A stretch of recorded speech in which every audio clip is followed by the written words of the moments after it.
Please let Grandma rest here. And could you bring some water? It was a sweltering day, with temperatures reaching a scorching 110 degrees Fahrenheit.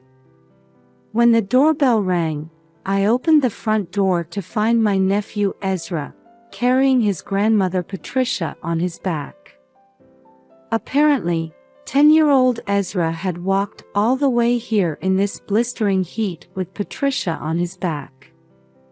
The heat and exhaustion had taken their toll. They both seemed on the verge of collapse. Ezra. What on earth happened? Something was clearly very wrong. My in-laws lived in the next town over, a good 2-hour walk. But instead of showing concern, my husband Christopher flew into a sudden rage. Ezra and Mom. What's the meaning of this? This is ridiculous. Actually, Dad and Mom. Ezra pulled a tape recorder out of his pants pocket. To our astonishment, it contained a shocking recording. After hearing Ezra out, Christopher dragged him and Patricia out of the house with a demonic look on his face. My name is Jennifer, and I'm an ordinary housewife living with my husband Christopher. We're both in our early 30s but haven't been blessed with children yet.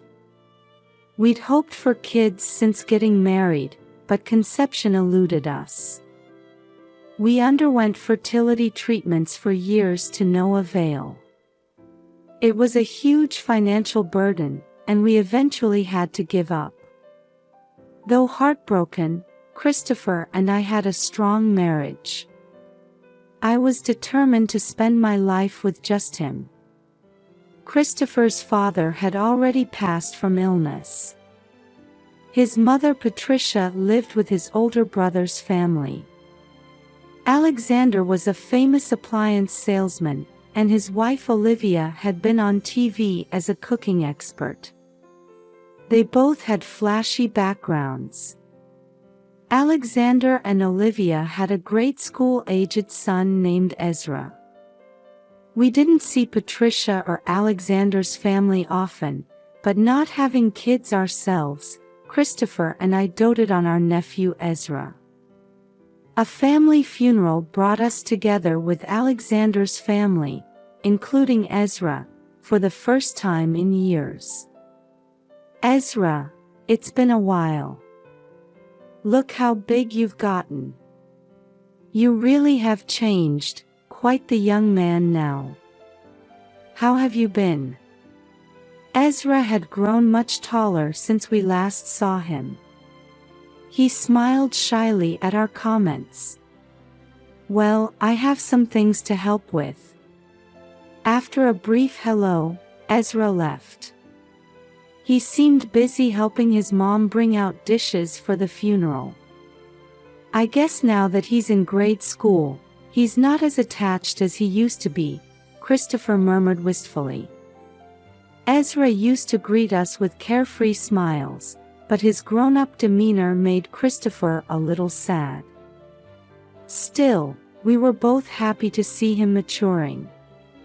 Oh, that reminds me, where's Patricia? You're right, I haven't seen her.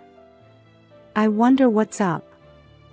Patricia still hadn't appeared when the funeral started. When I asked Alexander, he said, she's not feeling well. Just a cold. She's resting at home, no worries, Olivia added nonchalantly. Still, I'm concerned. Maybe we should visit after the funeral. No need to go out of your way. I said it's just a cold, didn't I? I'm taking care of her, so you just leave it alone. Olivia snapped. Her intensity made me back down, but I was still worried since we hadn't seen Patricia lately.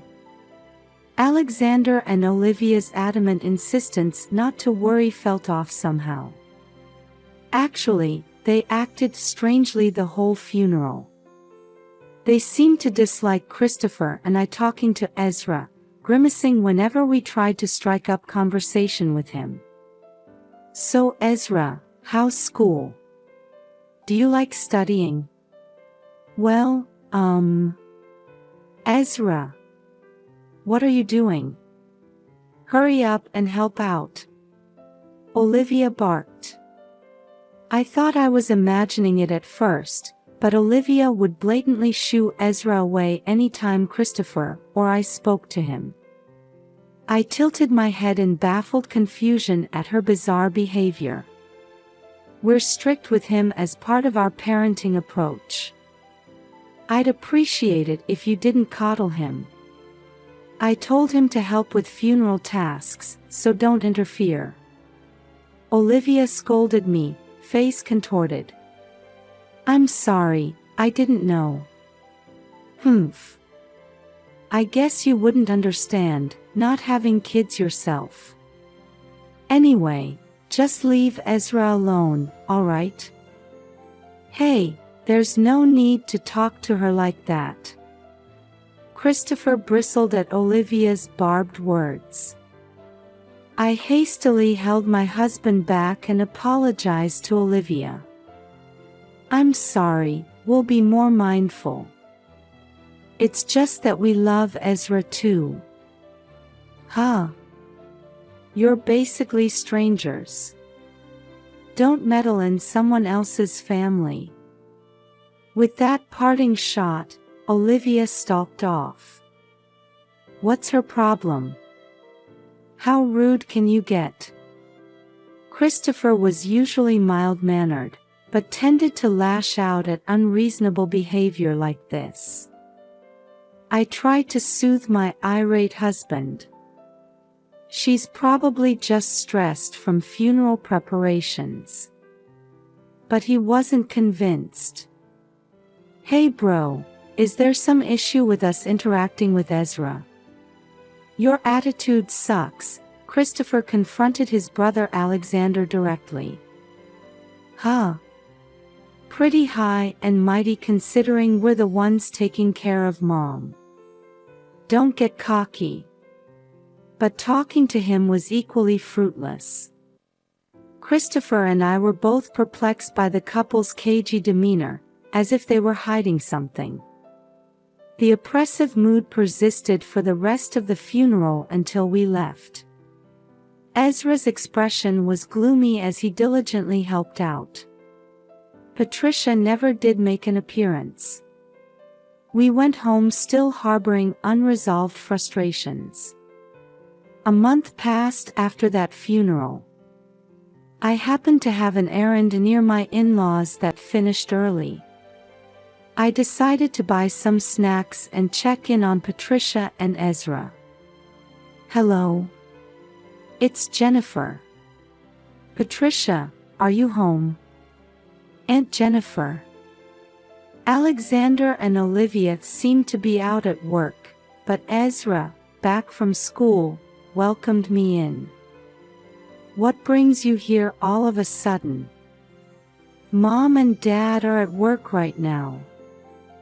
Though surprised by my unexpected visit, Ezra served tea with practiced ease. He seemed thoroughly disciplined, but almost too mature for a child. I had business nearby and thought I'd drop by.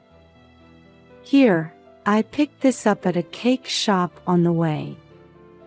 I handed Ezra the cake box I'd bought en route. You and Patricia both love sweets, right?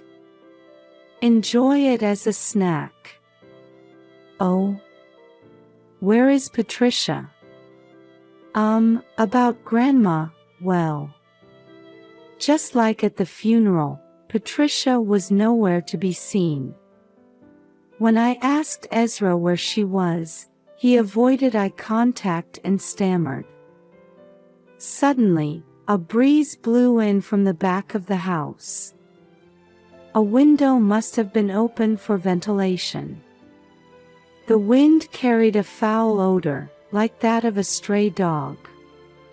Hey, what's that smell? Ezra flinched at my question.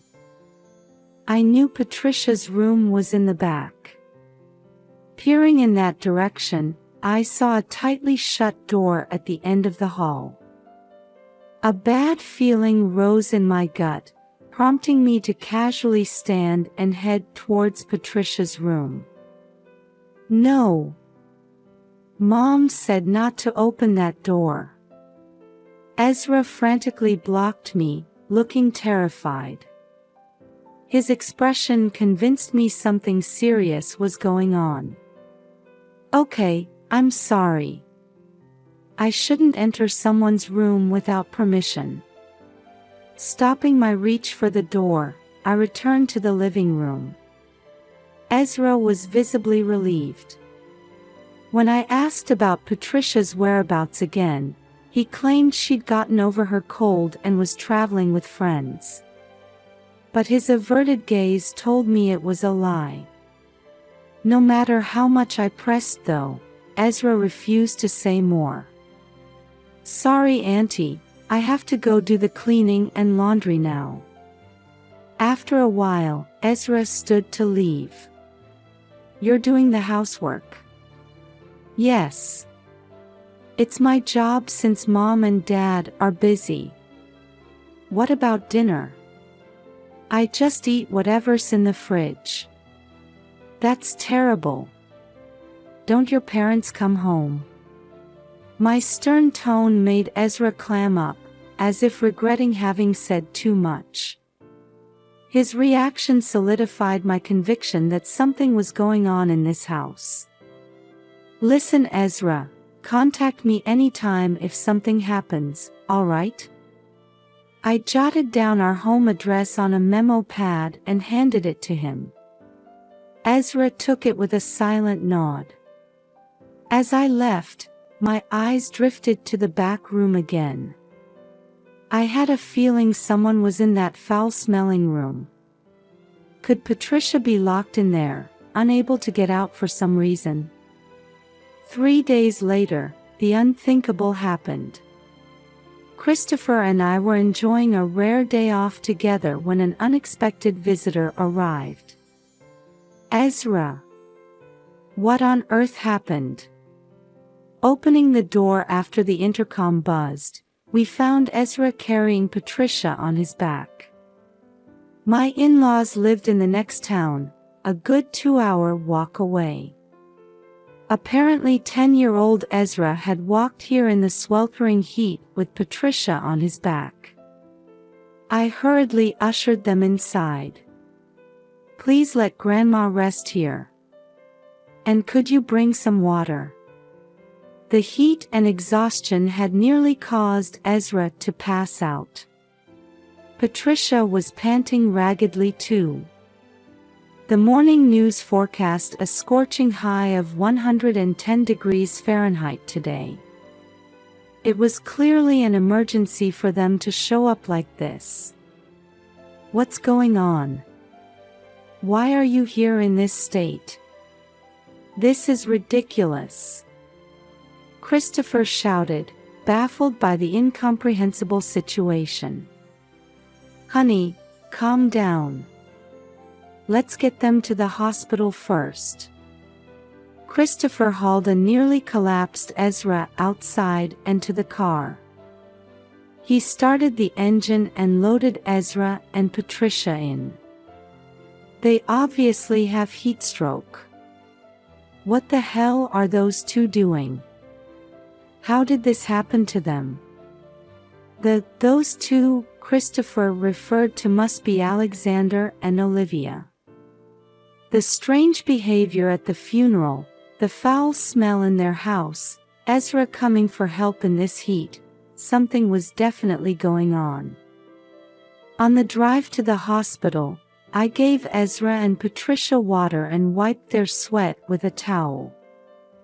Patricia was still out of it, but thankfully Ezra had recovered enough to talk. Actually, Dad and Mom. According to Ezra, about 6 months ago Olivia stopped cooking meals and Alexander started locking him out on the balcony. When he got home from school, they forced him to do chores and berated him if it wasn't up to par. They started mistreating Patricia the same way, tying her to the bed so she couldn't leave her room and blasting the heat in the middle of summer. The stench in their house was indeed coming from Patricia's room.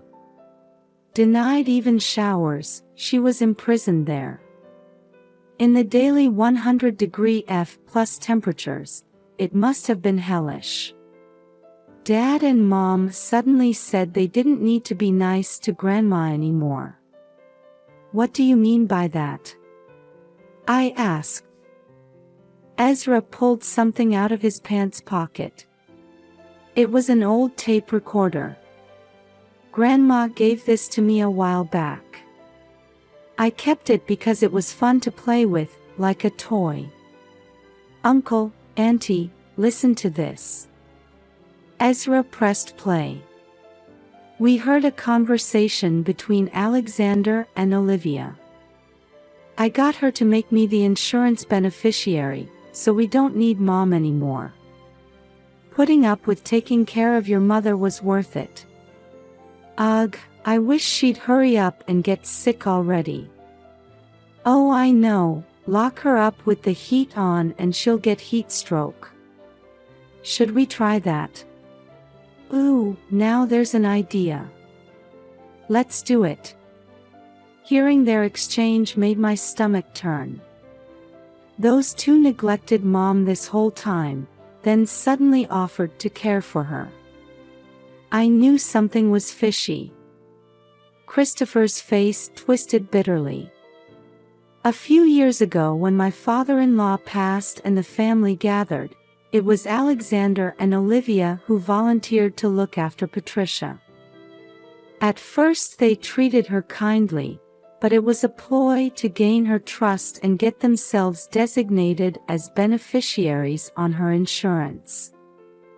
After making Alexander the beneficiary, they put their plan to end Patricia's life into action. So that's what it was. Damn it, if only I'd realized sooner. Normally mild-mannered Christopher was seething. Now we understood why Alexander and Olivia had locked Patricia up. They were purposely worsening her health to cash in on the insurance. Reeling from these revelations, we arrived at the hospital. Christopher carried a wobbly Patricia inside to be examined. The doctor diagnosed her with severe heat stroke and malnutrition. She had to be admitted. A lack of proper meals had weakened her and staying in that stifling room had taken its toll. Ezra got by with just a quick 4-drip and was cleared to go home. We left Patricia in the hospital's care and departed. Exhausted, Ezra snoozed in the back seat. Seeing his innocent sleeping face made my heart ache. Not just Patricia, but Ezra too had suffered horrific treatment. Mature as he was, he's still only 10. No child deserves that. Those bastards. I'll never forgive this. They'll pay dearly. I glanced at Christopher gripping the steering wheel, his sentiments matching mine. As he said, what they did was unforgivable. Christopher and I resolved to build an airtight case against them and bring them to justice. To prepare, I made a phone call to a certain place. The person on the other end listened intently and asked for more details. Ezra had provided the trump card we needed to bring them to justice. Taking that tape recorder, we headed to meet the person I called. After finishing our business there, we got back in the car and drove to Alexander and Olivia's house. "You too. You're the ones who took Mom and Ezra. What the hell are you thinking?" Alexander stormed over, shouting angrily when he spotted us. "You're the crazy ones. Why did you do that to Mom and Ezra?" Christopher glared back defiantly. "What are you talking about? The kidnappers have some nerve acting self-righteous." "Kidnapping? No. Ezra came to our house of his own free will. It took courage, but he was trying to protect his grandma. A 10-year-old walking 2 hours in this heat is not normal." "Ezra, what were you thinking, running off like that? This happened because you stuck your nose where it doesn't belong." Ezra flinched at his mother's furious voice.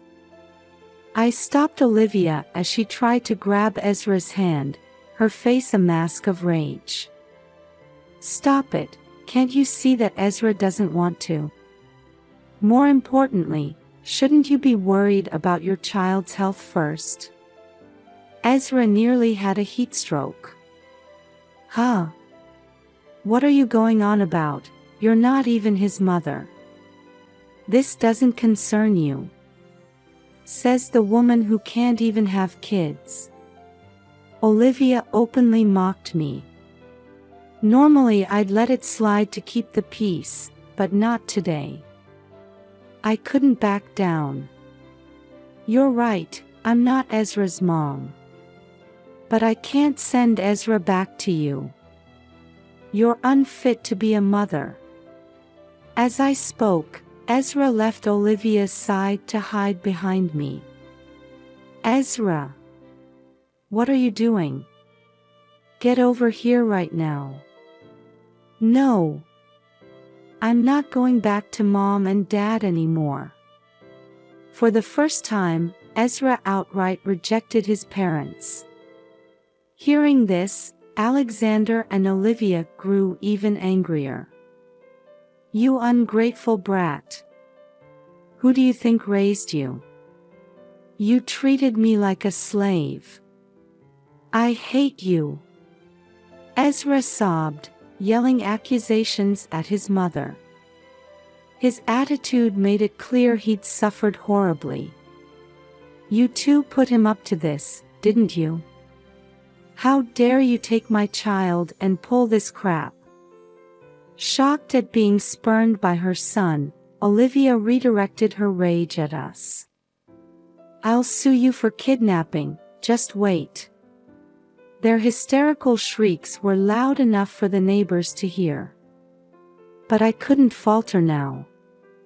Patricia and Ezra's lives were at stake. "You're the ones who'll be sued. We know everything you did to Patricia and Ezra." "Huh? We didn't do any dash. Don't lie." They tried to play dumb, but their demeanor was clearly shaken. "You two are the reason they're so frail. This is straight-up abuse." "Ha!" Spewing accusations with no proof. Alexander had the gall to laugh, claiming we lacked evidence. Olivia snickered beside him. "Too bad, but we do have proof. This." I pulled out the tape recorder from my purse. "What's that?" Empty threats won't work. They still looked smug. But that smugness would soon vanish. I played their conversation from the tape recorder Ezra gave me. Hearing it, the color drained from their faces. They never dreamed they'd been recorded. "When did you, how?" "Ezra bravely got evidence of your scheme." "Ezra did? Damn brat. Give me that." Alexander lunged at me. "Let go." He was desperate to take the recorder, using immense force. I resisted but couldn't overpower him. He wrenched it from my grasp. "You'll pay for interfering. I won't forgive this." Christopher stepped between me and Alexander's murderous glare. "Stop adding to your crime. Don't you dare hurt my family." I held Ezra protectively, backing away from Alexander. "You ruined my plan, you bastard." Alexander raised his fist to punch Christopher. "Hey, cut it out." But then someone intervened. "Why are the police here?" Alexander and Olivia were thrown by the officer's sudden appearance. I had called them in advance. They must have deemed it an emergency, acting immediately on my report. "This is a misunderstanding. We didn't do anything." "That's right. Ezra, tell these people nothing happened." "Say it," Olivia pleaded desperately. But Ezra turned to the officer and said, "Mr. Policeman, they put Grandma in the hospital. Please arrest them." "Ezra, you'd betray your own parents. Take that back right now. We're innocent." They shrieked denials of their misdeeds. "Wait, if I break this." Alexander took the tape from the recorder I'd been holding and smashed it on the ground, crushing it under his heel. The tape shattered. He cackled triumphantly. "What now? No evidence. We're innocent." The tape was indeed too mangled to play. But Alexander and Olivia were forgetting one thing. Unfortunately, that's not the only copy of the recording. "What? What do you mean?" "Sorry you went to the trouble of destroying it, but we already made copies of that audio. Breaking this tape doesn't get rid of the evidence. We had submitted copies of the tape's contents to the police. Then, we're going to jail. You'll have plenty of time to reflect." They were hauled into the patrol car, resisting to no avail. They kept crying and insisting they were innocent until they were out of sight. But the police wouldn't go easy on them even if they denied it. With the irrefutable evidence from the tape recorder, convicting them would be simple. "Is it over? They won't take me away again." Ezra looked up at me, his expression anxious. "That's right, it's okay now. I won't let anyone hurt you ever again, no matter what." I hugged Ezra tightly as I said it. Afterwards, the police conducted a search of my in-laws' house. Their investigation revealed the harassment and imprisonment of Patricia by Alexander and Olivia. The couple was arrested on charges of unlawful confinement and neglect by a guardian. During police questioning, Alexander and Olivia confessed to appallingly selfish motives. Putting on a friendly face in public was so stressful. Just seeing Ezra's face irritated me so.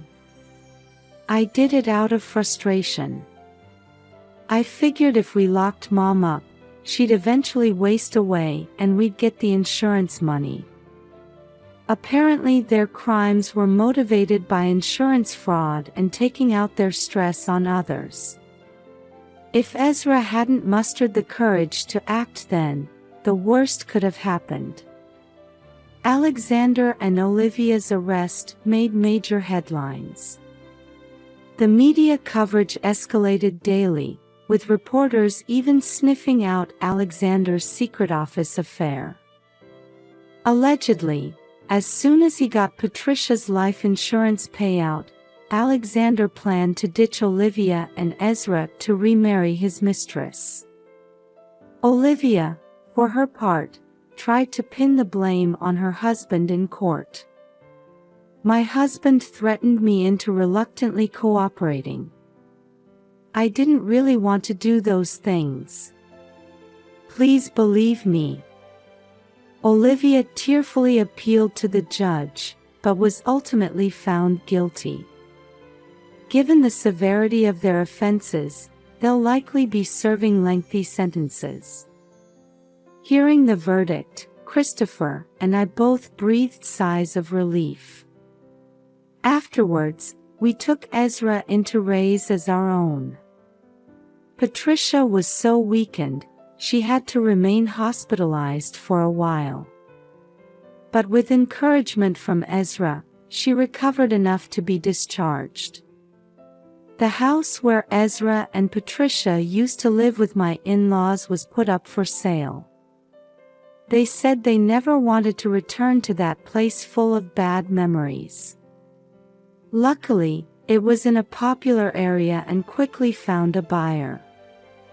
Using that money, we built a new home and began our life as a family of 4 with Patricia and Ezra. The breeze flows nicely through here, Patricia remarked, sipping coffee in the bright living room facing the garden. She had been skin and bones living with Alexander and Olivia, but now her cheeks were full and rosy. Recently she started going to the neighborhood senior center a few times a week. She seems to be enjoying herself and making friends her age there. I'm home. What's for snack today? I'm starving. Ezra came bounding into the living room after school, his footsteps resounding. There's no trace of the grown-up yet listless air he had before. He recently took up baseball. His suntanned appearance is that of an ordinary grade school boy, no matter how you look at it. I have it all ready. Go wash your hands and change first. Okay. He's back to his old self. I'm so glad. Thank you, Jennifer. Patricia murmured happily, watching Ezra. Despite everything, he's growing up to be a fine boy. If Ezra hadn't come to us with Patricia that time. The thought still sends chills down my spine. Ezra has started calling me Mom and Christopher Dad. We'll all watch over him as a family from now on. That's what I vow, seeing Ezra beam that radiant smile as he munches his snack.